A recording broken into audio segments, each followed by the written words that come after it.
আসসালামু আলাইকুম, কেমন আছেন আপনারা? চলে এসেছি আমি তালহাট। আজকে আপনাদের একটা পুরানা স্থাপনা দেখাবো। আর আচ্ছা। প্রথমে ঢোকার জন্য নাম, নাম্বার আর ঠিকানা লিখে দিতে হয়। সো আমরা সবাই লিখে দিলাম, লিখে দিয়ে আমরা চলে গেলাম। প্রথমে এটা কি ছিল আমি জানি না, এটাতে কি কাজ তাও জানি না। তারপরে আমি যে চলে আসলাম সামনে, আর এই স্থাপনাটা দেখলে সত্যি সুন্দর লাগছিল। মানে এতটা চকচক করেছিল, মনে হচ্ছে না যে এটা তবু ছিল পুরাতন, কিন্তু ভিতরে গেলে একটু মনে হচ্ছিল পুরাতন। ওপাশে বিজ্ঞপ্তি ছিল, কিন্তু এত বেশি পড়ার টাইম নেই।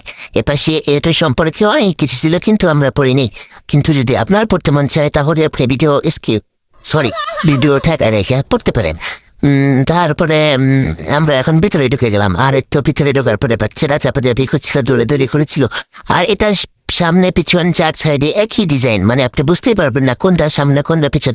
মানে আপনি সব দিক দিয়ে ঢুকতে পারবেন, সব দিকে একই ডিজাইন। ভিতরে শুধু লম্বা একটা লাইন ছিল আর যে পিলার ছিল, তারপরে এটাই ভিতরে শেষ ছিল। আর এর পাশেই উপরে ওঠার সিঁড়ি ছিল, কিন্তু শালারা আমাদের উপরে চাকরি দেয়নি, তালা মেরে দিয়েছে। একটা বড় তালা দিয়ে চিকন মেরে দিয়েছিল। তারপরে বেশি চলেছিল ফটোশুটের মেলা। তো এই ফটোশুটের ক্যামেরাম্যানকে দেখেন, ক্যামেরাম্যান কোথায় আর ফটো তুলিচ্ছে কোথায়? আর পিছনে একটা চশমা দিয়ে সামনে ওদিকে কি তাকাচ্ছে, কি গুনিচ্ছিল আর কি দেখেছিল সেই ভালো জানে। যাই হোক, লাইফে পাশে দেখার পর ও পাশে একটা ছোট্ট একটা বল ছিল, ওটাও আমরা দেখতে গেছিলাম। আর এটা অনেকটা পুরাতন লাগছে।